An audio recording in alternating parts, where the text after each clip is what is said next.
Senator Thomas. Representative Hancock. Here. Representative Hart. Here. Representative Kevin Jackson. Present. Representative Lockett. Present. Representative Watkins. Senator Mays Bledsoe. Senator McDaniel. Representative Bowling. Representative Bray. Representative Petrie. Representative Flannery. Representative Hale. Senator Maiden. Representative Thomas. Present. And Representative Freeland Present. presiding. All right. Well, welcome to the Budget Review Subcommittee on General Government and Finance, Personnel, and Public Retirement. And this is the meeting one. And we'll go ahead and call the meeting to order and ask any members if they have guests they'd like to introduce. I think Representative Hart. Thank you, Mr. Chairman. I have the privilege of having Miss Alyssa Baker, if you can maybe wave so everybody can see who you are, with me today. She's a constituent from back home, but she is also the new Grassroots Engagement Director for Kentucky for the Americans for Prosperity organization. And so I'd just like to welcome her to Frankfort, and hopefully she'll have a good time today. All right. Well, thank you. Anyone else? All right. We'll go ahead and call our first presenter to the table. And I think that's our Secretary of State, Michael Adams. And I think you've got a guest with you as well. All right. We'll go ahead and let you get situated. And I believe it's Jenny Scutchfield. So I'll let you introduce yourself and your guest, and you can go ahead and get started. Good morning. I'm Michael Adams, the Secretary of State, and this is Jennifer Scutchfield, the Assistant Secretary of State. Good morning, everybody, and thank you for letting me speak with you, and especially for accommodating me by letting me go first so I can go to another meeting. I'll cut to the chase and say that since I appeared here last in February, there have been no major changes that necessitate me asking you for more money or for more authority.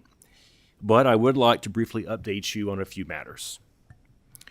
First, I remain committed to continued integrity in our elections. On July 1st, as required by law, I submitted to the Legislative Research Commission a report summarizing our progress in cleaning up the voter rolls. Kentucky recently was released from a federal court order issued upon my predecessor, noting past failure to maintain accurate voter rolls in violation of the law.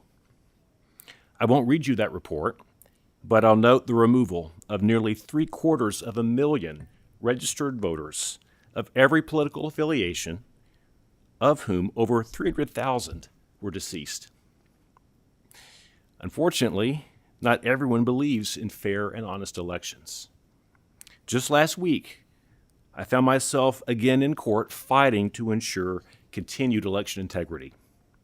In 2021, the General Assembly enacted nearly unanimously a law permitting the automatic removal from our rolls of those voters who not only move out of our state to another state, but then re-register to vote in their new home state. This law was uncontroversial in the 2022 and 2023 elections. But when a presidential election arrived in 2024, I was sued in an effort to invalidate this law and to enable simultaneous voting in multiple states. The damage that could have been done to public confidence in our elections at this critical time for our country is incalculable. Had our law to prevent voting in multiple states been struck down in the midst of a presidential election. The court has yet to rule, and I am cautiously optimistic that it will uphold your bipartisan law. I am aware that the plaintiff, Kentuckians for the Commonwealth, routinely lobbies you on multiple topics. The next time they ask you for time, access, or legislation, I hope that you'll remember the harm they intend for our Commonwealth and decline their request. Beyond elections, our office is working to make Kentucky a better and safer place. our Safe at Home program to protect survivors of domestic abuse, which you all unanimously enacted 2 years ago at my request, has, like the quality of our elections, gotten national recognition. Kentucky has been chosen to host a national conference on this topic in September. Additionally, our work to organize Kentucky businesses to help spot and fight human trafficking has drawn our office an invitation to speak to a national audience in Washington, D.C. on this topic next week. At the more granular level, we have not taken our eye off the ball on core functions. Through tight fiscal management, I'm pleased to say we cut our expenses 6% last year and spent only 86% of the funds you appropriated to us. Just a reminder, under my administration, we do not request or receive tax dollars, just fee revenue, and we take care to use less fee revenue than we receive, and to turn the rest over to you for worthy needs like education. As we have moved more of our services online, we are taking care not to increase vulnerability along with convenience. For example, to prevent instances of stolen valor, that is, misrepresentation that one has served in the armed forces, we have improved our process for business registration to require an applicant to furnish a Form DD-214, the Certificate of Release or Discharge from active duty, in order to qualify for fee waivers and other benefits we have set aside for our military veterans. Not only does this protect the honor of bona fide veterans, it also prevents sham business registration efforts by those who, suspiciously, wish not to provide a credit card or other form of payment. Just as we have implemented photo ID to vote to deter election fraud, we have implemented its equivalent to deter stolen valor and business fraud. We also do boring stuff, like receiving and forwarding court summons. On average, we process 1,000 of these each month. We have created a program in cooperation with the Administrative Office of the Courts for electronic service of process to cut paperwork and costs, reduce reliance on the increasingly unreliable U.S. Postal Service, and contribute to smoother functioning of the legal process. Thanks again for your attention, and I'm happy to answer any questions. All right, Senator. Thank you, Chairman Freeland. Secretary of State Adams, I've always remarked to you personally about what a great job you do. I've always been very complimentary of you, and I think you do a great job. So let me begin by stating that. I must say, since you said you wanted to be real today, I want to be real with you. You were talking about the Kentuckians for the Commonwealth, and that's a progressive-leaning organization. Takes views that are more to the left. As I said, very progressive, very left-leaning. Okay. Now, I do agree with you and the law. I voted for the law that says that people should not be allowed to vote in 2 states. I think that's the right ruling. I think you're going to win that case. I really do. Okay. But to hear you say in your remarks, and go back and read your remarks, that because the Kentuckians for the Commonwealth opposed that law, sued you in court, and let's assume that they do lose, that we as a legislature should shut them out of the process and not have them come back before us, I think that's contrary to the First Amendment. I will tell you that. I think our First Amendment guarantees that everyone have the right to express political dissent or differences of opinion. Okay? I may disagree with the Heritage Foundation. I don't support their views. But because I disagree with them doesn't mean that as a legislative body, I should shut out or cancel their ability to come before a committee and express their opinion on anything. They're entitled to do that under the First Amendment. The same for the Kentuckians for the Commonwealth. So I will tell you that I strongly disagree with that statement that this body should not allow the Kentuckians for the Commonwealth to ever come forward and express their point of view. Because again, I think the First Amendment refutes that, and they should always have the right to express their opinion. Now, you can respond to that. Can I respond to that? Thank you. Well, I'm not advocating that they be banned from speaking. I've spent 20 plus years as an attorney with a specialty in the First Amendment, so I'm very familiar with what it says. All I'm saying is that the next time they ask you all for something, keep in mind the damage that they're doing to our institutions. Keep in mind the fact that we're never going to have bipartisan election reform again if both sides come together to pass it, and I get my side to come together and vote for some stuff that isn't necessarily stuff that's perceived to be from our side of the aisle in exchange for your side of the aisle to get some stuff that you want, and then your side of the aisle sues to undo the part that my side agreed to. So this isn't just a threat to confidence in our elections, it's a threat to bipartisanship.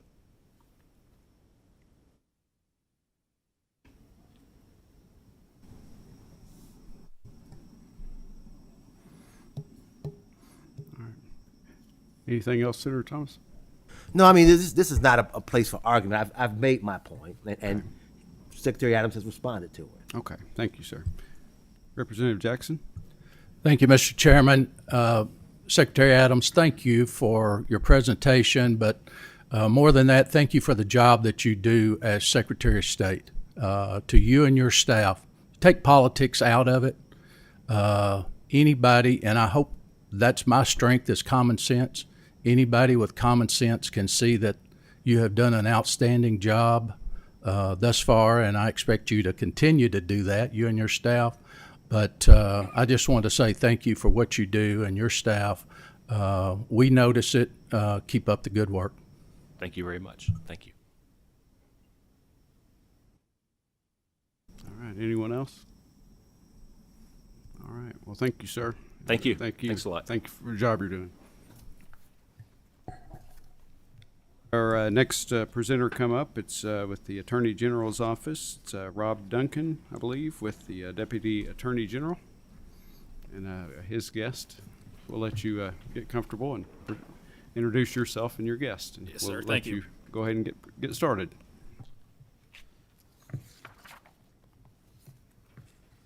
Good morning. My name is Rob Duncan. I'm the Deputy Attorney General for Kentucky. I'm joined today by Stacy Woodrum. She is the Executive Director for the Office of Management and Budget within the Attorney General's office. And thank you all to the members of the committee this morning for the opportunity to join you today to discuss the impactful work of the Office of the Attorney General. It's Would my you privilege. Make sure your green light is on. It is, yes. It is, okay. Yep, I'll scoot up. It's my privilege to share how more than the 300 prosecutors, detectives, civil litigators, appellate attorneys, and support staff in our office are executing on the policies set by the General Assembly, upholding Kentucky law, and protecting families of the Commonwealth. Before looking ahead to the coming 2026 legislative session, I'd like to first just highlight some of the accomplishments of our office that we have made on behalf of the Kentuckians who have sent us here. Thanks to a $15 million appropriation from the General Assembly, and especially thanks to Chairman Petrie and other members of this committee, we've approved nearly 2,000 protective vests for law enforcement through the Body Armor Grant Program. Just yesterday, we announced an additional $14 million in opioid settlements from the companies behind the worst man-made crisis in Kentucky history. More than $1 billion are coming to Kentucky to invest in prevention, treatment, and recovery efforts. Earlier this year, we published Kentucky's first ever strangulation resource toolkit for prosecutors, law enforcement, and medical professionals. Along with members of this body, we are taking domestic violence very seriously. And just last week, our special prosecutors secured another conviction of a domestic abuser. In partnership with the Mayor of Louisville, the Jefferson County Commonwealth's Attorney's Office, and other local, state, and federal law enforcement partners, we established a new violent crime reduction team in Louisville to go after the trigger pullers and violent offenders in our state's largest city. We've also launched major lawsuits against social media companies like TikTok for preying on our children, and our detectives in our Department of Criminal Investigations are cracking down on exploitation of kids online. Our office is dedicated to protecting the security of Kentucky's elections with our Election Integrity Command Center and our Election Fraud Hotline. We're also looking forward to working with the General Assembly on the newly passed Election Investigations and Security Unit. Every Kentuckian should have confidence that our elections are free, fair, and secure. We recently marked the one-year anniversary of our successful transition of the Office of Administrative Hearings into the Attorney General's office from the Cabinet for Health and Family Services. It's been a smooth transition, thanks to the dedicated administrative hearings team and some outstanding leadership from those in our office, including our director, Chris Boland. Right now, we have about 3,000 active cases ranging from SNAP to the Department of Community-Based Services cases. And finally, we're also fulfilling our statutory responsibilities to promote affordable and reliable energy for Kentuckians. Now, this list, although it's extensive, is far from exhaustive. And on a personal note, it's one of the highlights of my professional career to work with the dedicated public servants in the Attorney General's office who are responsible for everything I just mentioned. It's also been a privilege to work with many of you in your communities as well. Many of you have reached out with ideas, constituent concerns, or offers to help. We hope to continue the collaboration with the General Assembly as we crack down on violent crime, stop the flow of deadly drugs, and keep families safe. Because it's at the end of the day, it is our role to take the policies set by the General Assembly and advance our shared priorities.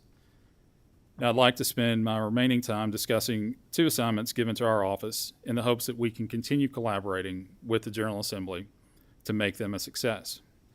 They are the Commonwealth's Child Support Services and the new Office of Data Privacy. I'm very proud to report that we have successfully transitioned Child Support Services from the Cabinet for Health and Family Services into our office. Attorney General Coleman calls this a no-fail mission because of the parents and children it serves. As part of the transition, our office has welcomed about 140 new colleagues, and we're thrilled to have them as part of our team. Our new Chief of Child Support Services, Amy Burke, and her team drove to just about every corner of the Commonwealth to meet with county attorneys and their staff. They put in months of good work in the hopes that the transition would go almost entirely unnoticed by the Kentuckians who rely on the child support program. And so far, that's exactly what almost has happened. That said, there are significant challenges up ahead that require attention. We have inherited budget projections that fall short of actual spending. These gaps would affect everything from paying colleagues to paying county attorney offices and even meeting contractual obligations with vendors. There are also concerns about the spending of some of the federal incentive dollars in the child support program. We've discovered that these dollars, which are given by the federal government for additional programming, have been used to fund core features of the program. It's a potential impediment to our future partnership with the federal government, and it leaves us with a fairly significant budgetary challenge. We're working immediately to fix the long-term planning for child support programming. That involves a realistic accounting of cost, or otherwise we'll be unable to modernize the technology and support the frontline work of the county attorney offices. Separating child support services from its place at CHFS was never going to be a simple task. But as we continue to identify what personnel, what job responsibilities, and what budget comes to our office, and what stays within the cabinet, we simply ask to keep the lines of communication open with this panel and with the General Assembly at large. We will need your continued collaboration to ensure that the program works for the children that depend on it.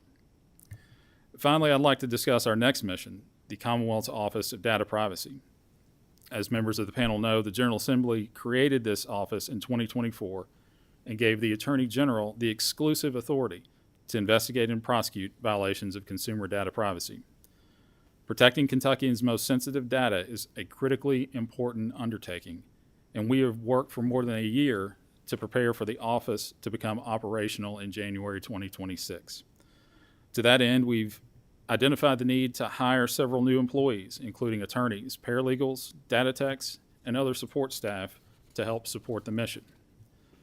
Our upcoming budget request will request funding to build out both the Office of Data Privacy and Child Support Services so we can fulfill the mission you set for us.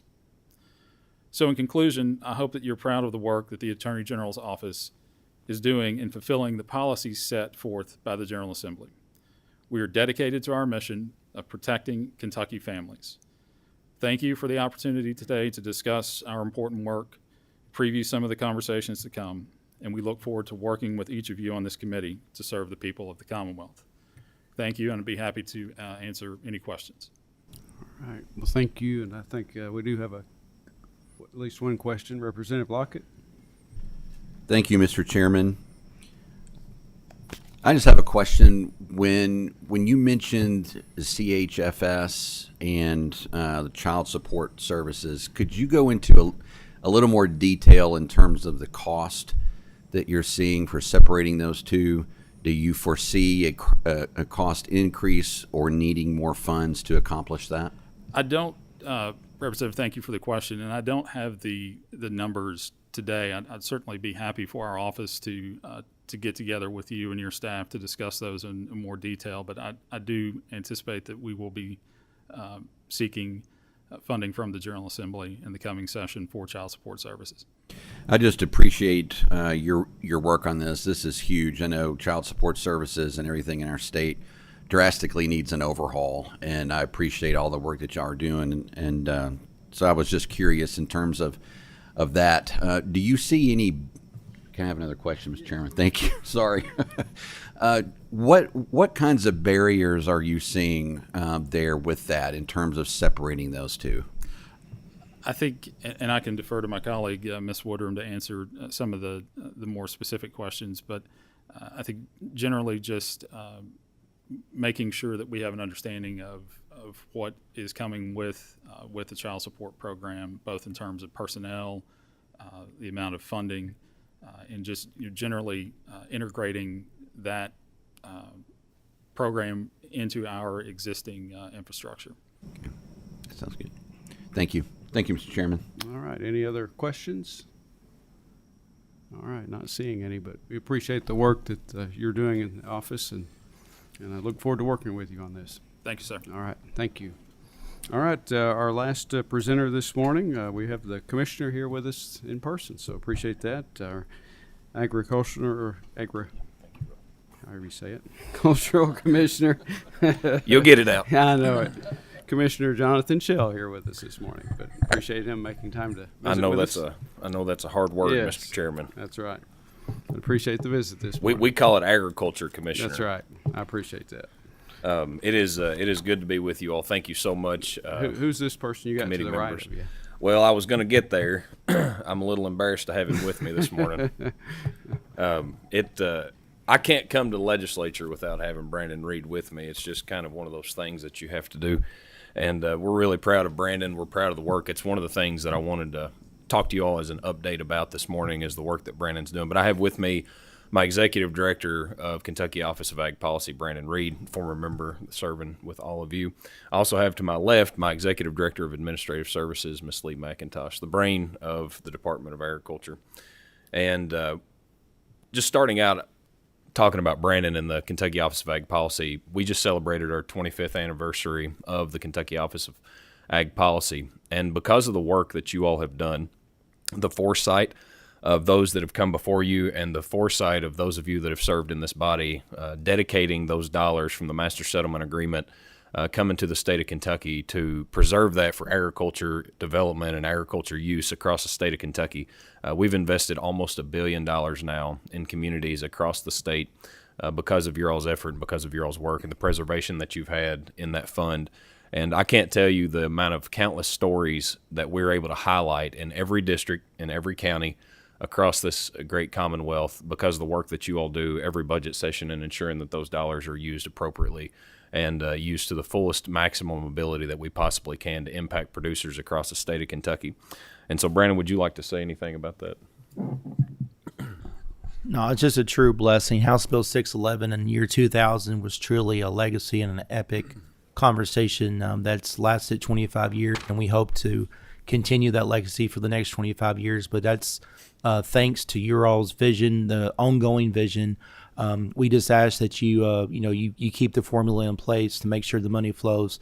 As less and less money comes down out of that settlement every year, we try at the Kentucky Office of Agriculture Policy with our boards of Ag Development Fund and Ag Finance Corporation to invest that in the best way to make that money go further. We're doing so with, especially, I'm really proud of our finance corporation.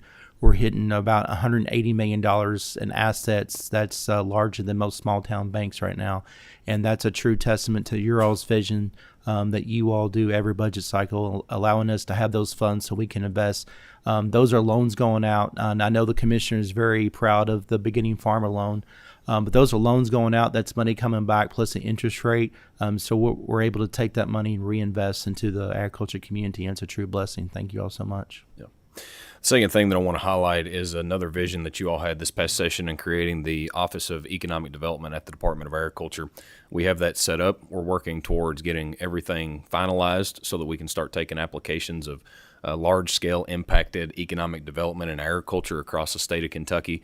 We want to say thank you for helping us put that together this past session. I have my Director of Economic Development here, Jacob Estes, which many of you all know as well. And it is going to make a difference. That 25-year anniversary that we just had on the Kentucky Office of Ag Policy, I hope that we look back and believe strongly that we will in 25 years and see that we have made as big, if not greater, impact with those dollars that you all invested in the state of Kentucky's agriculture and rural areas in the next 25 years. So thank you all so much. To that, I also want to say that today I get the privilege of meeting with our new Miss Kentucky. As you all know, because of her position, she is an employee of the Department of Agriculture and promotes Kentucky Proud in agriculture across the state of Kentucky. We have our boot camp today. And the reason I bring that up is there was a lot talked about in both the previous presentations about kind of the foster and adoption, those types of services at CHFS. And one of the things I want to highlight, just if you all have not heard, if you don't know anything about her, she is a foster child. She's been a foster child since she was 5 years old. And she's truly just such an amazing, strong young lady. And just to give you the attitude that she has when they were talking about some of the difficulties of being a foster kid in this position and not having a strong family unit potentially at home, talking about some of the challenges she may face. She said, I've been doing this since I was 5 years old. I'll figure it out. And I just thought that was truly an amazing attitude to have from such a young lady, and cannot wait to be able to meet her.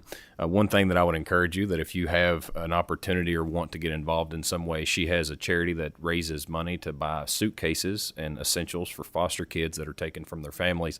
You don't think about that being a stability many times, but having something you can put your stuff in as you're leaving a house could be a huge difference in the mentality and just the stability that a child can have instead of it just being put in a trash bag. And so if you get an opportunity to maybe donate a suitcase or do something on those lines, I would encourage you to do so and to look into that.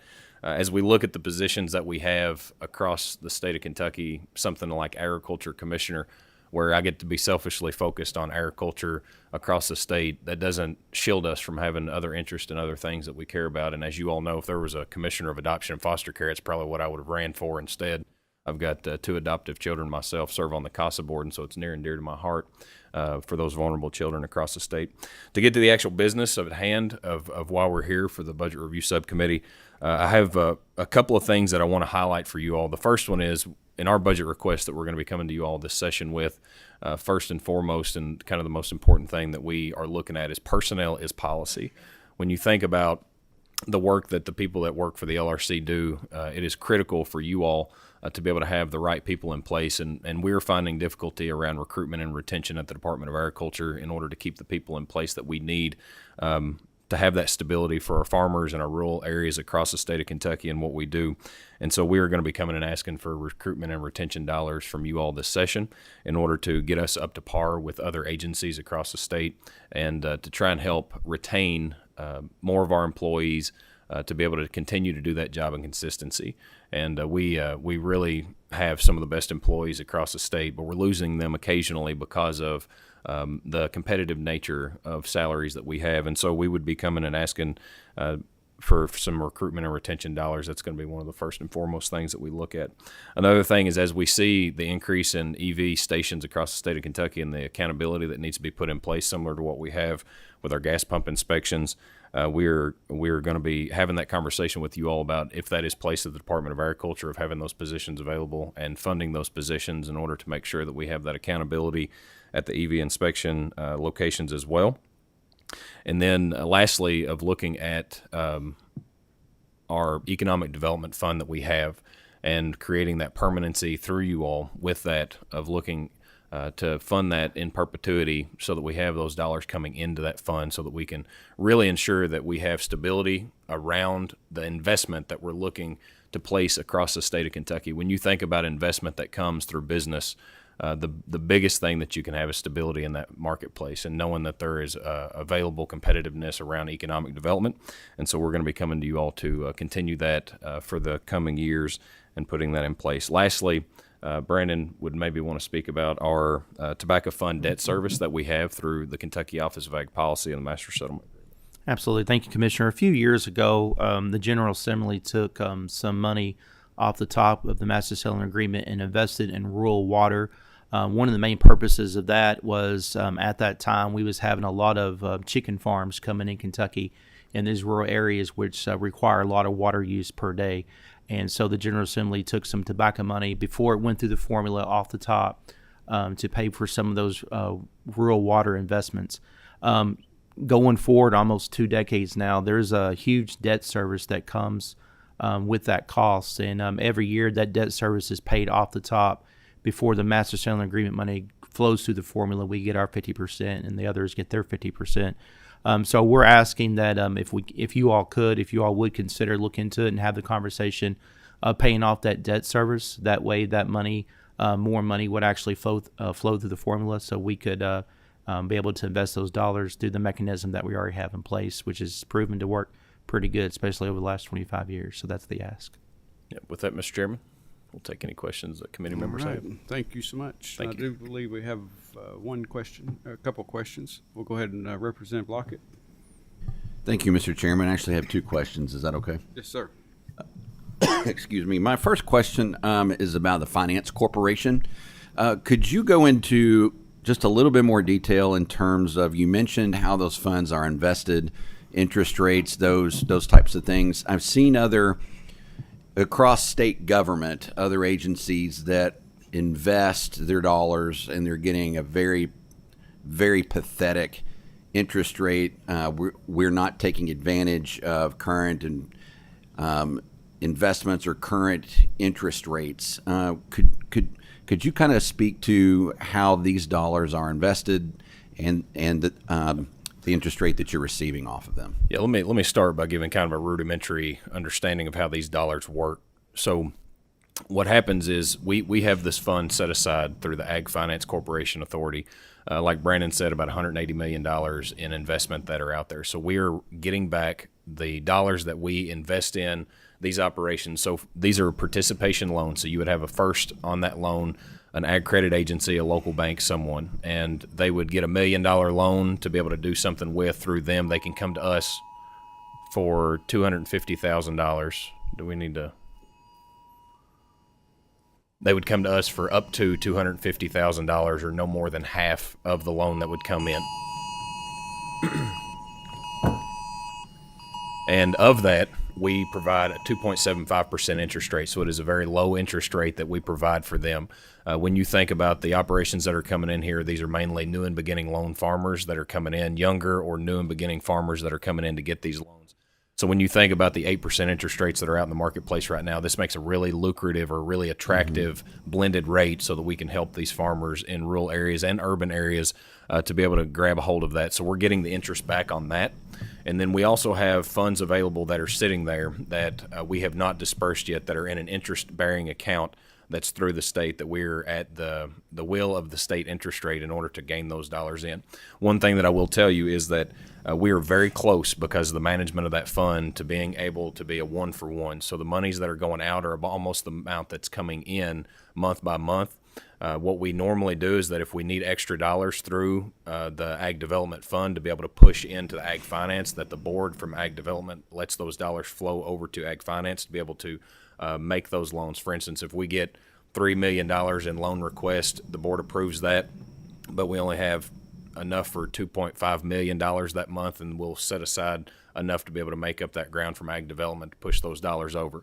We're getting very close to where we're making fewer and fewer of those loan transfers over, because the interest rates are at a pretty good clip right now, and we have enough dollars that are being invested across the state.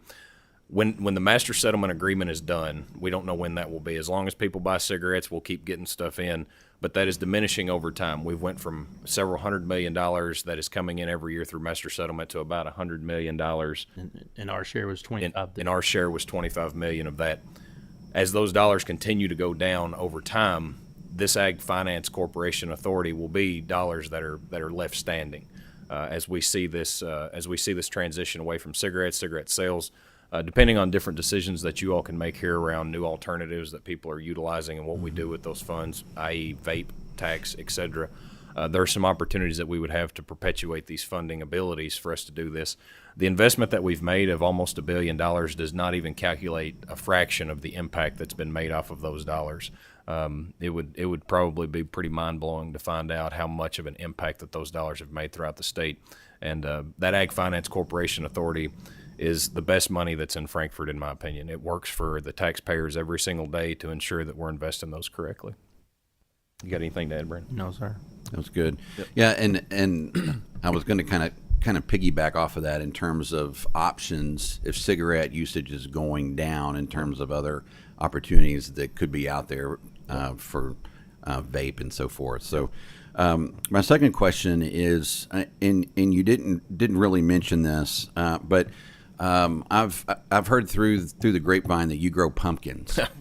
And I kind of wanted to know how large your pumpkin is going to be this year. You know, Representative Lockett, I appreciate that.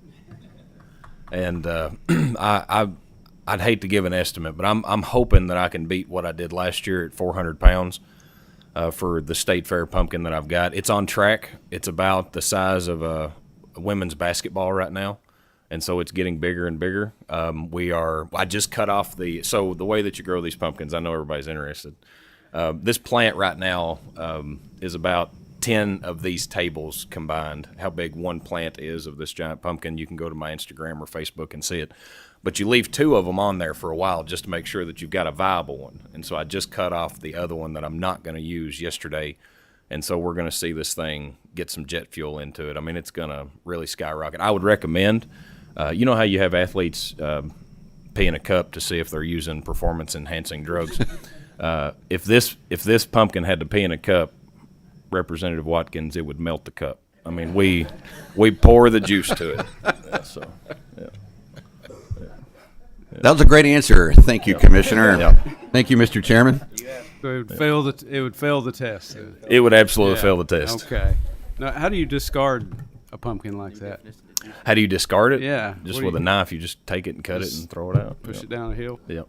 Now this one, you know, the big ones, a lot of times by the time they get to the state fair and they've been off the vine for 2-3 weeks, you know, they're melting as they go out the door. And so we save the seeds in them. That way, I will say that we gave out 83 packets of seeds this year to school districts across the state of Kentucky to be able to grow their giant pumpkin. And I think it's going to be pretty amazing to see how many of them come in. I want to tell one quick story about that if I can. Go ahead. I don't want to belabor and waste your all's time, but this is truly a beautiful story. Down in South Heights in Henderson County, when you think about inner city schools, you don't really think about Henderson County. You don't think about rural communities like that, but this is a very high free and reduced lunch school district, very high minority population that's in this school district. And they had a group of young men that were getting in trouble quite a bit. And so they had a class set aside that they used as a leadership opportunity from the principal that's there. And we were able to go visit these kids, and they used agriculture to really connect with them to make relevancy in their life. And they had the local FFA work with them to build out some garden boxes to where these kids were able to utilize that, work with them, do all those kind of things. These are kids that were getting in fights, that were having bad grades, doing all the stuff that you can imagine young kids will do when they got too much time on their hands. And so through this process, they found that these kids were really working on this, but they were lacking some of the funds that they needed to continue some of the projects. And so we got them connected with some local banks, got some funding in there that they were able to work on. And so now they're taking these agriculture opportunities of growing tomatoes and peppers and some other stuff so that they can make salsa, that then they can go on and like serve it in the school and really take pride and ownership of this. And I got so bought into what they were doing down there. And you can see the difference that agriculture was making in these kids that probably had never seen any of this kind of agriculture in their life. And so we gave them a giant pumpkin. And I got a picture of what theirs looks like right now. And it's about this big. And I'm so excited. We're going to find out a way to ensure that we get them to the state fair so that they can present it. If it's a 50-pound pumpkin, I'm bringing them kids to the state fair so they can experience it. And I say that because you never know in your position. Mine as ag commissioner, I get to talk to a lot of school groups, a lot of kids across the state, but you never know what kind of impact that we're going to make just by having a conversation with one of these kids. Regardless of where they come from, regardless of what they look like, regardless of their situation, anything that we do can become relevancy in their life and make an impact for these kids. And I can't wait to see what they're able to grow into, not just with this pumpkin and the project that they have, but just in life in general, and being able to love on them a little bit, show them something different than what they're used to. And but we've given out 83 of these across the state of Kentucky, and so I think we're going to have a huge participation for the Giant Pumpkin Contest, and really excited about it. That's awesome. All right, we do have a couple more questions. Representative Watkins? Thank you, Mr. Chairman. I'd like to log my attendance and just ask a couple of quick questions that, frankly, I'd rather want to talk about the size of this pumpkin, actually. But the first one, if I may, Mr. Chairman, I think there was a presentation, if not earlier this summer, about sort of this drastic loss of farmland that we're seeing annually. And I'm really excited about the work that you all do, and really want to talk about access to capital. Yep. And seeing year over year, have you seen some increase in capital access? I'm looking for, and you can give me numbers offline, but have you seen increased requests from like small beginning, Yep. maybe underserved borrowers? Mm-hmm. Yes, Representative Watkins, that is something that we care a tremendous amount about. And what we're seeing in some of the programming that we're putting out in the state of Kentucky, whether it's our Food is Medicine campaign or whether it is our school nutrition programs that we're trying to really work on, is that a lot of times, especially minority communities, women-owned businesses, smaller farmers are the ones that are able to capitalize on this the most right now around our vegetable programs specifically. And we have our New and Beginning Farmer program through the Finance Corporation. We have other programs like the Highlands, for instance, for Eastern Kentucky. We fund them $500,000 annually that goes into microloans that they can give out up to $5,000 in microloans for folks like that. We also work with our area development districts as well, because a lot of them have microloan programs and loan programs that we're able to help fund in through those. But there are so many things out there that we try to work on every single day. And then we have different grants available through Kentucky Proud for marketing opportunities and others. We work with groups like Black Soil and others to ensure that we're doing this. We work with KSU pretty regularly. It is something that we pay a tremendous amount of attention to. And I feel like we're having success in the work that we're doing, and we're seeing value in these operations and these programs that are out there. And from the farmland transition side of this, it's not just an issue from access to capital for non-traditional farmers or small farmers. We have an access to capital issue with big, large farms as well. One of the things to recognize for y'all is, as we have seen huge increases in cost, in inflation on our products that are coming in, and we've seen a lot of things, just for instance, in our cattle industry, where 5 years ago, what $250,000 in buying cattle would do will now take you $500,000 to do today. We're seeing an access to capital issue around our farm lending agency, so we're having conversations with the USDA about increasing limits and caps and some of those other things on the larger side of agriculture. We're also talking about how can we just ensure that we're promoting these programs in non-traditional areas that we have at the department as well, to ensure that we're touching as many people as we can. What we're finding is that the more we can invest in these types of programs from the department to ensure that this is happening, the more longevity we have with these programs in general. And so we're really excited about what we're working on. And our largest and best partner that we will always have in this fight is Farm Bureau. We have a representative here with Kyle Kelly. They have the Farmland Transition Initiative that they're working on. We just got done having you all pass a bill this past session to help out with the farmer transition tax credit that's out there, and we're really excited about the implementation of that. We think it's going to make a difference. It's a first step in a long process that we believe not only on the federal level that we're able to work on, that we just got in the big beautiful bill that passed for deterring your capital gains for 4 years instead of it being the immediate year. That's another first step that we're taking, and so we're really trying to focus on how we have the issue from twofold: access to capital and farmland transition from one generation to the next. And a really quick follow-up, Mr. Chair. Sorry, yes, I go want to ahead. belabor the point. I'm really happy to hear about black soil, but I found the work that you all do to be very comprehensive, and that's really important for somebody like me as a freshman. Want to go to the economic development. I heard you speak. I think the first time I heard you talk, you were talking about agriculture as a business and really kind of harnessing the power of agriculture in our state. Really interested in about ways that you foresee working with local economic development agencies. Coming from local government myself, although from Louisville, I think that's a really important thing for the state. Representative Watkins, I'll tell you, what I tell people all the time is that Louisville and Jefferson County is the largest asset that we have in agriculture, and people don't realize how big of an asset it is. When you think about just the consumption power alone, I'm going to tell you some numbers here. The school district, just take the school district alone, Jefferson County, JCPS, they purchase $24 million in food a year, just in Jefferson County public schools alone. The problem is that we've got to work on it from a policy standpoint, from the federal government, from the state government, and local government, to ensure that that is impacting local farms and local families across the state of Kentucky, not just in rural areas, but urban areas as well.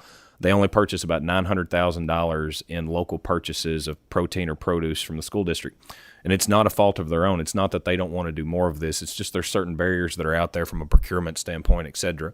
When you think about the state as a whole, there are some districts that are doing pretty good, that are getting around 14% of their local food from local producers, but on average, we're talking 4% of the entirety. When you think about 650,000 school students, 174 million meals, we're doing about 4% of that. But when you think about the impact in total just of a county like Jefferson with that kind of consumption power, you have Churchill Downs, you have Kentucky Venues, you have Feeder Supply, you have JBS, which is one of the greatest assets that we have in the state of Kentucky.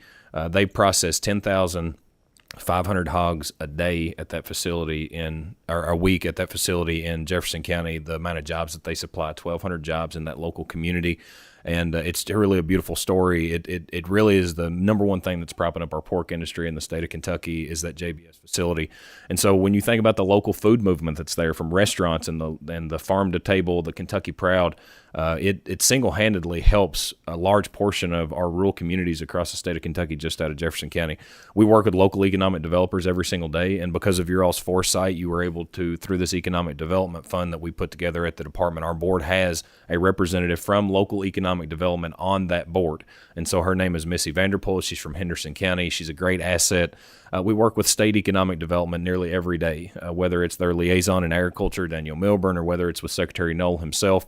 We work with the governor's office and so many others on every economic development opportunity that we can find. And then we're constantly talking to our local government officials, whether it's magistrates, judge executives, city council members, or mayors.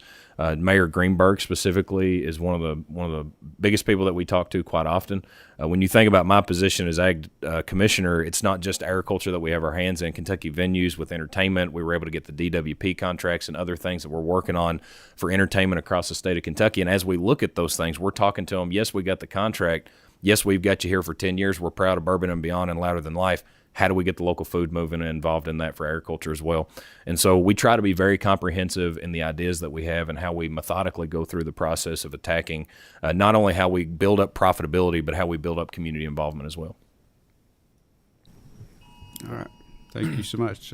Senator Thomas, did you have a question? No, I did not. You did not? Okay. All right. Our last, Senator, Representative, one of these days. Representative Thomas. All right. Thank y'all so much for being here. It's funny looking back 9 years, Jonathan, you recruited me for this position, and Brandon and I came in together, and here 9 years later, we're in these positions that we're on. Yep. Going back to the recruitment and retention, and asking for maybe a little more funding to try to keep employees. Is your office on the pay scale also, where when they come in, you start them at a certain amount and then they move up, and are you finding the same thing that a lot of our agencies are, that sometimes someone coming in to hire them, you're having to pay more dollars than someone who's actually been there for a while? Yes, it's absolutely a problem. And I'll just give you a few numbers just to see how big of an issue it is. And whenever I came in, we did our transition with previous Commissioner Quarles and his staff. The turnover rate in employees is an issue, and they told us that. We've had a little bit less of an issue, we believe, over a little bit of time, but we're seeing some retirements, we're seeing some other stuff. But just to give you a few numbers, of the 32 personnel actions that we had in 2023, 2 retirements, 8 external transfers to other agencies in state government, and 22 outside of government transfers that were happened. In 2024, 46 personnel actions, 3 retirements, 12 external transfers to other agencies, and 31 outside of state. As of right now this year, we have 9 personnel actions for employees leaving the department so far this year. And so we're trying to do better. We're trying to create not only just a great atmosphere to work in, like we said, personnel is policy, and we believe that strongly, but it doesn't matter how great the environment is, and that'll keep a lot of people. But whenever they're able to go out and get a job, whether it be in state government and another agency that's taken them or to another position, we're losing that valuable capital of intelligence and understanding of that job, and we're having to continually recruit or retrain people and train them up to these positions. And so I believe that over time we will save more money by doing this, by having better employees that know their jobs better, that are able to do it, and retaining those individuals. And it's going to be, we estimate, about $6.8 million in order to really get us to the point that we need to with the employees that we currently have and potential employees coming in the future. Thank you. I knew it was a big problem and stuff, and as my new role in BR chair of the personnel and stuff, I know that's an issue, and I'd love to work with y'all on that. Mr. Chair, can I one more?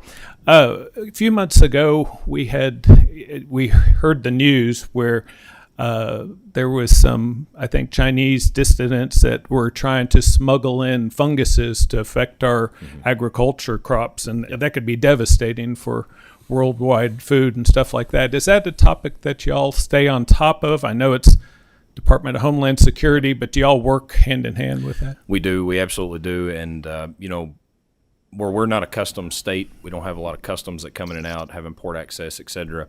It's not as big an issue as it would be for a Florida, Texas, South Carolina, et cetera, some of the more bordered states around the ocean ports specifically. But it is a concern that we have. We also have a concern of foreign ownership land in the state of Kentucky, especially China and other adversaries that we have that are out there stealing capital, gaining those kind of things. You all passed a bill this past session to work on that issue. We may have some other things that we need to do on this as well. We cannot look at agriculture as anything other than national security and a national security issue.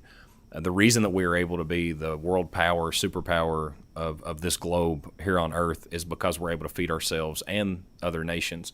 And we are continually under attack, whether it be because of having this potential fungus issues or other issues that may be like this, water, other things like that, but just the land ownership itself as well is also an issue. And so we would love to work with you all, anybody who wants to try and get these policies right, making them align with the federal agencies, federal policies that are out there, but specifically to the issue of inbound potential deadly or potential risky funguses or seeds even. There's a lot of states that deal with anonymous seeds that are unpackaged, unlabeled, that are being mailed in different areas, and they've linked those back to China as well. When you think about just an issue like kudzu, for instance, invasive species of plants that are out there, if we were to get something like that in any other part of the state, how devastating that could be for agriculture itself. And so we constantly need to be diligent in looking at agriculture as a national security issue as well. Thank you so much. Appreciate it, Mr. Chairman. All right, thank you. Good questions. Representative Jackson, final questions? Thank you, Mr. Chairman. Secretary, I can tell your enthusiasm for your job, and thank you for that. I follow Jonathan on social media. I never know what county, what state, or what country he's going to be in next. But I can tell you love your job, and thanks for what you do. Still mad at you for stealing Brandon and Jacob from us, but I understand you saw talent and you took a chance on them, and I'm sure they do you a good job. I guess my question would be, with today's society, young folks can't even buy a house.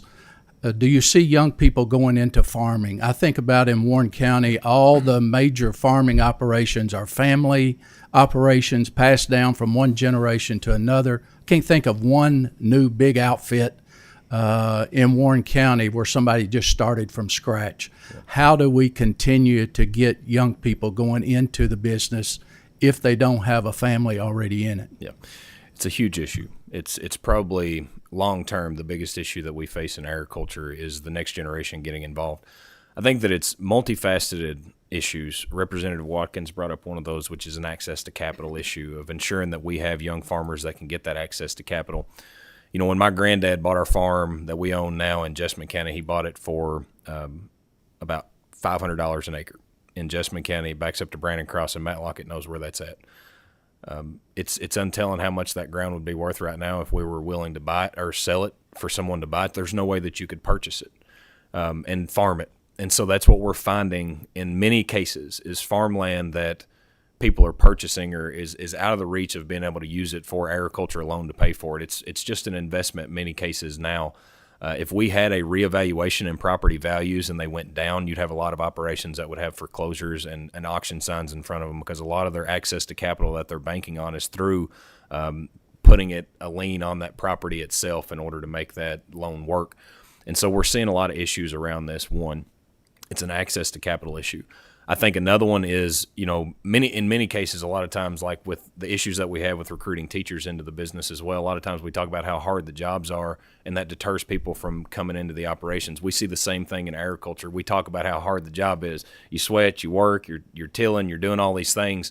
And so a lot of times we deter them. What we need to talk about is how romantic the business is as well, and looking at how putting your hands in the dirt and seeing something that's coming to fruition and watching that long term and that investment in a community, that investment in a family, that investment in the future and your kids, the romanticism that we have in agriculture, we need to talk more and more about because it is something that if you do it one time, you've got a love for it and you're never getting it out of your blood again. The other thing that we have to talk about is profitability, which is what we are focused on at the Department of Agriculture around the economic development issues that we try to do. If you've got a ready, available access to a marketplace, you can do agriculture and you can do it in a big way in farming to provide for your family. What we're trying to figure out is how do we take farmers that are getting into it in the new business, that are going to a farmer's market and they're selling retail and they're working a factory job, to where that they can be a full-time farmer with production agriculture capabilities that has a market ready and available. A couple of the things that we've talked about today, I think, are how we do that. The food is medicine, your all's MAHA task force that you're working on. We've met with several of the members with that. I think we've met with Duval. We've met with, have we met with you, Representative Lockett? We need to meet with Representative Lockett. We've met with Shelley Funky Fromeyer. And we've talked about some of the things that we can do around utilizing programs like Medicaid, Medicare, SNAP benefits, and private insurance to look at medically tailored meals, medically tailored boxes for reimbursement, subscription services, et cetera. Looking at how we do pop-up markets at businesses across the state of Kentucky so that we can ensure that we're taking the food to the places where people actually are. When we do that with the hospitals last year, that was the largest day for every farmer's market that we worked with was pop-up markets at those hospitals. I would encourage you that if you have access to your hospital to encourage them to do something like this. We found that people were scheduling their doctor's visits on the days of the pop-up market because they knew that they were going in so they could get their checkups and purchase locally nutritious food. Another one is like the school nutrition programs that we're looking at currently right now of how we create greater and better access to being able to get local foods inside of this. We can radically change profitability in a single instance if we made sure that 174 million meals being provided to school students across the state of Kentucky, at least 50% of that was from local farms across the state of Kentucky in protein and produce. We could radically change profitability for our farmers. Looking at how we utilize biofuels, this new aviation fuel, the sustainable aviation fuel, we're the largest hub in the world because of UPS, Amazon, and DHL right here in the state of Kentucky, utilizing biofuels from our ethanol, our biodiesel, beef tallow, et cetera, in order to convert that into sustainable aviation fuel that they can then utilize. In the 3 major airports that we have in the state of Kentucky, we consume about 1.2 billion gallons of aviation fuel. If we just took 25% of that 250 million gallons and utilized that for sustainable aviation fuel, you'd radically change the domestic marketplace for Kentucky here for their grain markets that are here. We have a booming cattle industry. Our livestock industries are doing really well, but ensuring that we are working diligently to make sure that people have access to that, and that then working with our federal government to highlight the trade opportunities that we need to get these trade deals done.